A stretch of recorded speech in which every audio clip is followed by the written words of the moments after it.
So let's just continue here. Page 149. The Set of Wisdom.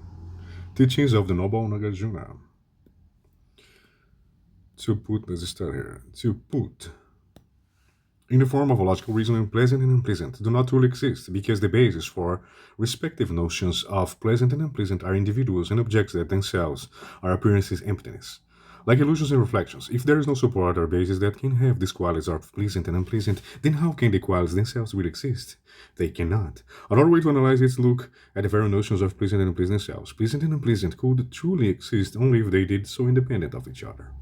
However, pleasant cannot inherently exist before there is any notion of unpleasant, because it would have no reference point. Pleasant has no reference point in the absence of unpleasant. Similarly, unpleasant cannot exist in the absence of pleasant, because it would have no reference point. You cannot have a thought of something being unpleasant without a thought of what pleasant means as well.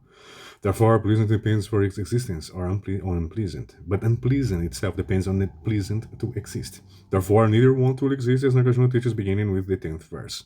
We imagine something to be pleasant, based on our idea of what is unpleasant, but unpleasant too does not exist independent of pleasant. Therefore, pleasant to truly exist would be impossible. Pleasant does not truly exist because the concept of unpleasant that it's mutual it must depend upon for its existence in turn depends upon it pleasant for its own existence. The very thing pleasant exists depends upon must depend upon pleasant itself in order to exist, therefore pleasant is not real. The 11th verse demonstrates lack of existence of unpleasant. We imagine something to be unpleasant based on our idea of what's pleasant.